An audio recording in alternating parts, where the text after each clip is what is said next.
Hello and welcome to the Cardiac Cats YouTube channel. I'm your host, Jacob Shorba, and today we're going to be doing our mock draft 1.0 for the 2024 offseason.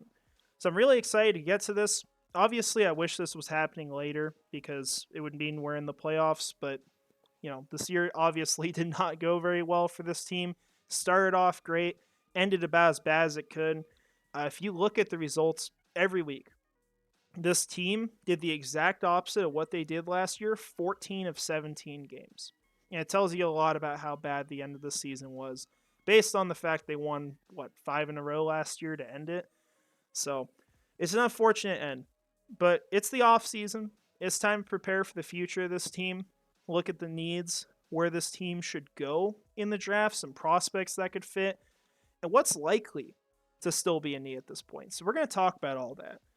I want to try to get through this a little faster. Usually I can just spend like half an hour talking about needs for this team, but we'll try to get to the draft pretty quick here.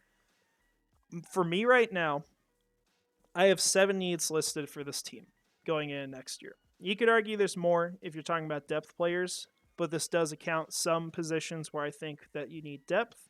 On the offensive side of the ball, the Jaguars are going to need another receiver. Currently, they have Christian Kirk under contract. Zay Jones is also under contract. Calvin Ridley is a free agent. I think Calvin Ridley will end up being retained by the team, most likely. And most likely, that is going to cost this team a 3rd-round pick based off of what I've heard. We do not know that for a fact. It's what our assumption's going to be for right now.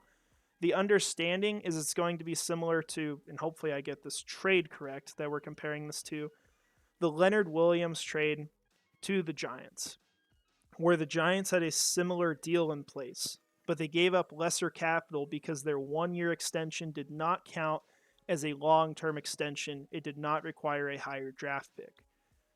That is what we're assuming is the case for the Calvin Ridley trade. It's not a fact. It's just our assumption right now. And no one, as far as media, knows what the actual truth is yet. But we will figure out in the next couple months. So we're going to assume that costs this team the 3rd-round pick. So you have those 3 players. I think Zay Jones probably walks because he didn't perform that well this year. He didn't do much when he was on the field. Had a couple good plays, a couple great plays actually, we'll call it. But still, not an impact for this team. And you got to get something going there, especially now that year 4 is kind of becoming a prove-it year for Lawrence. Because, while we felt good after year 2, year 3 was pretty bad as far as his stock. I think it's definitely gone down. I think there's concerns for legitimate reasons, and he's going to have a lot to prove. So you got to get an offense around him that functions. I think part of that deals with receiver, getting that 3rd guy, ideally getting a guy who could be a wide receiver 1, but I do not think that's a necessity. I think they just need a guy who's at least reliable and is going to be able to produce for this team. The bigger need for this offense is going to be along the offensive line. I think the tackles are set. I think Cam Robinson sticks around. They value him a lot in the building. And while he costs a lot this next year, there's things you can do with the cap to work around it. I'm sure he'll be willing. He is a good player for this team. And you have Anton Harrison across from him, who, if Cam ever goes, could end up being the left tackle. I think for now, those 2 players stick where they are, and they play the next full season in those positions. It's between them where the issue is, because you have Ezra Cleveland at left guard, didn't perform well when he came here. There's a lot of reasons you can blame on that for, but ultimately, he had to perform well to earn another contract. I don't expect him to. He will probably walk.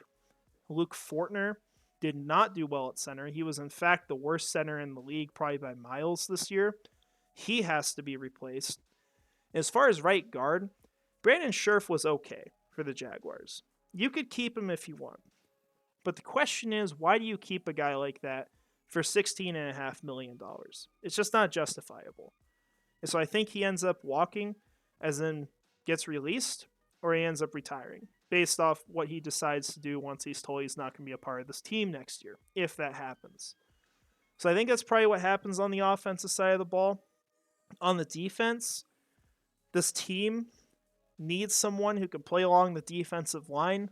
They need a defensive tackle, primarily. I think they could use in their pass rusher for sure, Pass rusher does not have to come in the draft, I do want to note. There were plenty of opportunities this last year to address it through free agency with a veteran. The team skipped on those. I don't know why. No one does. But there are plenty of opportunities like that. Defensive tackle, though, absolutely going to be something we consider in this draft. And then finally, I think cornerback is a need for this team. And what I mean by that is I think it would be great if they were able to bring in someone who plays both inside and outside and can do it at a high level. I think that'd be really good at bare minimum. If you can't find that, maybe you go after someone who's a veteran in free agency that could end up starting in a pinch and you rely on Gregory Jr. as your slot, or you bring back Trey Herndon. One of those two ideas. So those are my needs for the team. If you want to, you could throw out kicker. It's not going to impact us though, because if you're taking a kicker, it's 7th round in the draft. And I don't know if they'll even look for a new kicker at this point. We'll see what happens. But those would be my needs for the team. So we'll go ahead. We'll hop in. We're going to start this off first and foremost by sending Atlanta their compensation for Calvin Ridley. That is pick number 79 for the team. That is our 3rd round selection. I will go ahead and force the trade because it doesn't work otherwise. So they get that selection. So now Calvin Ridley's dealt with. He's on the team. Obviously, we're assuming it's the 3rd. We'll see if that changes, but that's our assumption for now. As far as players that you would consider moving up for, to me it's as simple as this. If one of the top 3 wide receivers in this class falls, you move up to get him. And I mean falls probably to 12 or later. That would be very much a consideration. If that happens in this draft, we probably won't do it because I do want to give you guys more of what I expect to happen rather than just a crazy possibility that something happens. It's probably not going to. As far as the receivers I'm talking about, you're talking about Marvin Harrison Jr., who won't, by the way. He'll be gone in the top 5 at bare minimum. Malik Neighbors, great receiver from LSU, one of the 2 in this class that should go in the 1st round. And then Rome Odunze, best receiver for Washington this year, just incredible at the catch point. He's a player I got comped to Cortland Sutton, very similar builds along those guys, and they do the same thing at the catch point. They catch things that shouldn't be caught, and that's as simple as it is and why they're so valuable of players. So those are the guys that I think Jacksonville should consider moving up for if they get within striking distance, which I think is around pick 12. So we'll go ahead, we'll start. We're just going to roll it to pick 17. And you can see on here, they're all gone by pick 8. And we got our selection. So I'm going to talk about some of the players available here. So I think you've got quite a few people you could consider. Names I would consider: Dallas Turner, Terrion Arnold, Leatu Latu, and Brian Thomas Jr. Dallas Turner and Leatu Latu are 2 of the top edge rushers. Turner has a lot of incredible traits as a player, and really the only thing he's been lacking as a player has been size, which has basically led to strength issues. And if he can overcome that, if he can get stronger in the NFL, this is a player who could be elite. He's a complete guy. He has everything you're asking for. And so there's a bit of projection, but this is around the range where he should go in the NFL draft, if not before this pick. You also have Leatu Latu. I personally think Latu is the best pass rusher in this class. I don't think it's that close either. He had incredible production for UCLA, did a lot for them. The issue with him is the season-ending injuries and a medical report that he got a couple years ago, because he was told that he could not play football anymore. And ultimately, 2 years later, he's been healthy, he hasn't had any problems, and he's been on the field playing at a high level. But that is going to be a problem for NFL teams. So he would be a player I think would be an incredible steal at this point. You have Terrion Arnold in addition. He's the other Alabama player here. You could also throw in Kool-Aid if you want. I don't think he's as much of a fit just because he's more of a press corner. Terrion Arnold is a fantastic player in this draft, and I think he's the CB1 for this year.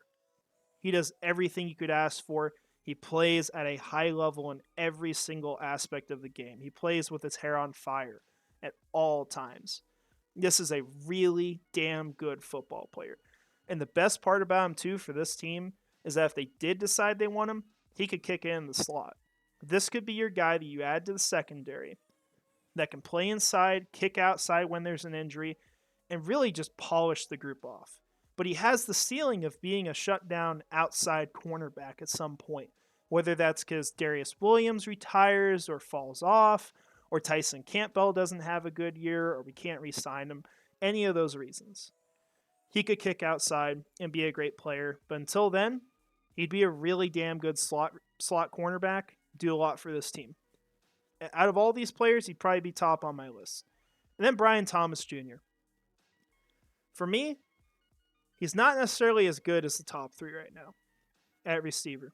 But I do think if he stuck around another year in college and he played with a quarterback that could get him the ball, play at a respectable level, Brian Thomas Jr. would undoubtedly be the wide receiver 1 next year. I think that would be a closed case for him. He has everything you're asking for in terms of size, especially for an X receiver. There's a question about physicality with him. He's not as physical as you want for that size, but we see routinely with college players that keep putting on weight, they keep getting stronger. I think this would happen with him, but he does a great job with contested catches. He gets open on all parts of the field. He is a very good player in this class, and I think could be a wide receiver 1 for the Jaguars. Now, as far as all these players being available, I think every single one of them could probably be off the board by now. And while I would normally pick one of them, I want to give you guys a scenario for this. I want to give you a scenario where this team tries to accumulate more capital to be able to address all these needs. I'm not talking about, late day 3 picks, all that stuff. But there are a lot of needs on this team. We had 7 needs listed. You're talking about a receiver, 3 interior offensive linemen, a defensive end, maybe 2, a defensive tackle, a cornerback, kicker if you want, with the very last pick, which we won't be making. This is a 4-round mock draft. But there are a lot of needs.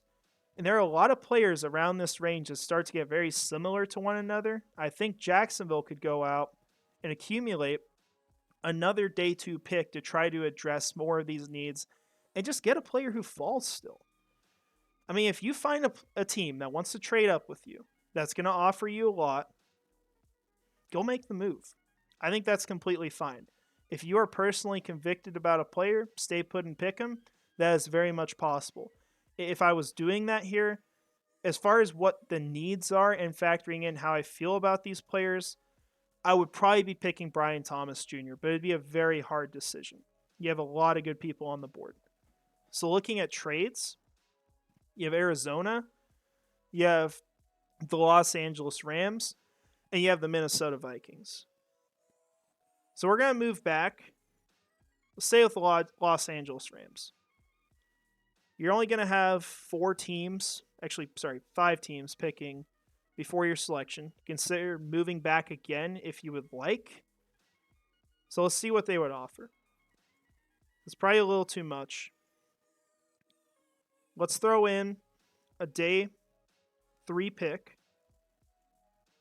Let's just do 114. We'll see if they accept. We got that. So now you get 22, get 54, you give up 114, so one of your early day 3 picks, which you look at what Jacksonville's done with them. You would have got a guy like Ventrell Miller if they pick there. So I think this is fine. You get back into the second round, we'll see who goes off the board. Almost every single one of those players. You got Brian Thomas Jr. still sitting here. Philadelphia is interested in moving up. At this point, there are a lot of other receivers I would consider too. And we're going to try moving back again. We're going to try to accumulate draft capital. See if they send 97. Seems very likely. Offer that. Move back again. Look who's still on the board. Works out pretty well for us. Not saying that would necessarily happen. But you still got your guy here. You moved back a bit. You had 4 prospects you consider at this point. So I think this is fine.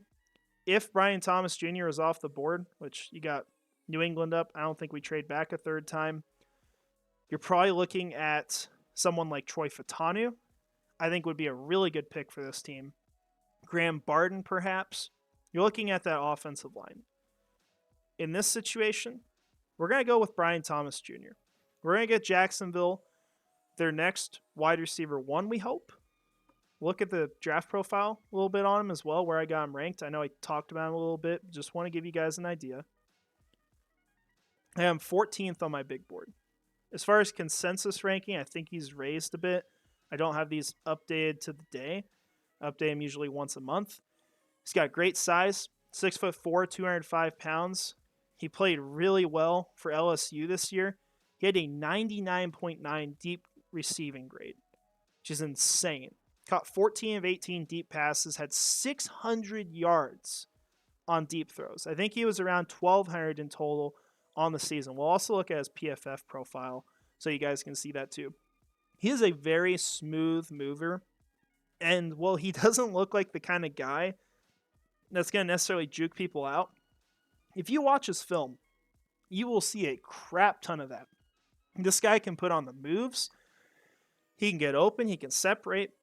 He can do everything you're asking for. And while he might not be that elite receiver year 1 early on, or even the whole first year, I think you give him a season to produce, to develop, not have to be that number 1 guy. This guy ends up fitting the bill year 2. I think he's a fantastic player. Look at his PFF grade, that's Talise Fuaga. Route running is another thing to talk about. He is not a completely developed route runner, but you can see a lot of things are developing for him. A player he often gets compared to in this regard is Troy Franklin, where Franklin was where he was last season. In this season, Franklin is arguably the best route runner in this class. He's a great player in his own regard. So Brian Thomas Jr., the speed he's going with his development, he could get to that level next year, except he has better size. He just ultimately profiles better this offense. Your issues with him, he's had the 1 season of big-time production, although he didn't get many opportunities before. We talk about the strength with him. He's not the strongest guy in the world for that size. That is something I think will improve. And you also see him kind of transition between sometimes being able to high point the ball really well. He does that very good. But he also tends to cradle the ball at times. You don't want to be a body catcher, obviously. But this is a guy, like I said, he'd be a wide receiver 1 next season. And I mean that as in he would be the top wide receiver off the board. You get that trading back twice. This is a little lucky, but this is what happens in the draft. Players fall. This is the guy who falls. We end up benefiting from it. We get a lot of extra draft capital. I don't think any of the trades are crazy either. If teams want a certain player, they will make a move for that certain player. For example, last year, I think the trade with the Giants, just to move up 1 pick to make sure they got their guy, one of the selections we got out of that was Antonio Johnson. You think about how good of a player he is for this team. Just 1 pick, and they gave up 2 extra selections to move up that 1 spot. So that can absolutely happen. Brian Thomas Jr. is going to be our pick as far as what we're looking at after this point. We're not worried about receiver. We're looking at the trenches. We're looking at the offensive line. We're looking at the defensive line. There are some good targets in the second round. I think if you're looking at a guard or a center, Fautanu, really good guard if he kicks inside. I have him above Graham Barden by a little bit. Barden could play guard or center. If you're looking for exclusively a center, you go with a guy like Jackson Powers Johnson, who may not have a crap ton of snaps, but he was really good this year. And he also played guard pretty well. It's something that people don't talk about with him, but obviously if he comes into Jacksonville, he's most likely going to be a center for this team because that's the bigger need. That's where they struggled the most. So this pick, we're going with Brian Thomas Jr. We're going to look to trade up with both of these selections. So we'll take Thomas. We're going to kind of watch these guards and centers, all these players. We get to 41. Fatanu goes off the board to Tennessee. I think that's a realistic thing to happen. Green Bay, I don't think they're going for the position. However, they could see Barden as a tackle, and there could be some other teams here as well that could consider offensive linemen. Barden still being available at 41 is a really good deal. As far as where I have him ranked, I have him at 25 on my big board. I have a really high grade on him. I have an A on him. These will get updated because some of these are kind of screwed up. But he is a very good player in this class. Uber aggressive. He can make mistakes. But man, if he sorts that out, he is going to be the best that you can get. He is a perfect fit for this offense. Now, what I want to see is if we can move up with 54. And I'm sure there's a scenario where we can do that. Because 54, I want to move with that because at 48, I think we can get a certain player I'm looking at. So let's see. Package maybe 116, 195, if they'll accept that. And they do. So we're now on the board again. We have 48 as well. I would be willing to move up from there, and I will actually move up from there. I'll explain why. Another player we're looking at on the defensive side of the ball, someone I have ranked very high, is Chris Jenkins. I think that is the next biggest need on this team. They need someone to put alongside Devon Hamilton that can play at a high level. Now, Chris Jenkins, we'll take a look at him. He's probably going to get moved on my board a little bit. He's down at 43 for me. But to me, out of the players left, other than perhaps, I guess, Leonard Taylor, who will come off the board here very soon, and I think these guys are probably pretty close as far as what they offer. Chris Jenkins, he plays all over the defensive line for Michigan. He's played as a defensive end. He's played as a defensive tackle. He's done everything for them. He is a very, very good player. He comes into the NFL as a high-level run defender. And obviously, we talk more about the pass rush being a need, but the run defense has struggled desperately bad recently. We saw that in Week 18 against Tennessee where they got gashed. You see players that should have an impact having absolutely no impact. So we're going to look at Chris Jenkins because he already offers that. And he is developing as a pass rusher. You do see steps there. He is a player who's getting better, who has all the physical attributes that you want from a defensive lineman. He's got great size. The dude put on 20 pounds before this last season. It's really good. That's going to be the guy we try to target. If not, we got a lot of other options here, but that's who we're going to go after. So we're going to see how this falls. And I think we'd be willing to move up probably to 45. So we'll see what happens before that. Keep in mind we got Leonard Taylor too. So he goes off the board. Let's see what they would offer or what they'd accept. These late round picks we're not going to need nearly as bad. This is 3 spots, not a whole lot. We're going to offer 211. Move up. Now we're on the board again. Now there are some other options here. They're really good. Chop Robinson could absolutely be one.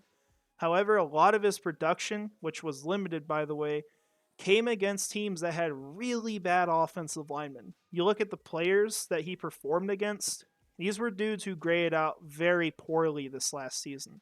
So that's very much a concern. You talk about these other guys. Quinion, I'm not as big on as a lot of people. A.D. Mitchell would absolutely have been a choice if we didn't just take a receiver. It's a very redundant pick. Byron Murphy, another really good defensive lineman. I have him just below Chris Jenkins, but a really good player in his own right. Kalen King, he used to be a top 5 guy, but he fell off this year. And there is the question of whether he'll be a bust because of that, because we see what happened with Keely Ringo. I'm not saying he's a bust already, but he fell all the way down to the 4th round. So you have to wonder if something like that could happen again with Kalen King. Very much a thought. Then you got Jackson Powers Johnson, of course, who I think I have ranked a little higher at this point. When you bring in Barden, I think Barden's your center. I think that's why he plays on this team. There's a lot of guard options down the board, but if you wanted to get Jackson Powers Johnson, you could absolutely kick him in at center or do the opposite. Because what people don't know is he's played guards, so very much an option. But we're going to take Chris Jenkins. We're going to run this out to 96, quite frankly, because we cannot see all the players on the board. So we're going to see what happens. But you have your wide receiver for the future. You have your center of the future. And you have a really good interior defensive lineman to throw in that's going to pair really well with Devon Hamilton. He's going to be able to play all over the defensive line. So now we're down to the end of the third round. We have the Jawan Taylor pick, and we have the pick we got from the Eagles. So we're going to take a look at some of these players on the board. As far as options, guys I would throw out that would probably be best options here. Cedric Van Pran. He is a center, but Cedric Van Pran is a very good one. And like we talked about, Graham Barden can play guard too. Ideally, I think he's a center, but that's something you could absolutely do.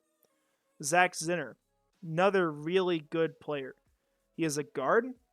My main issue with Zinner is that he does have some lapses with his hand placement. He can get pushed over. That is obviously not something we like in Jacksonville, but that's pretty rare. It's not something that happens that often. I think he's a really good player. Gabriel Murphy, I think, would be a really good edge rusher to throw in. I do not think it would be the biggest need in the world at this point, just because you bring in a guy like Chris Jenkins and you can go after guys in free agency to help at that position.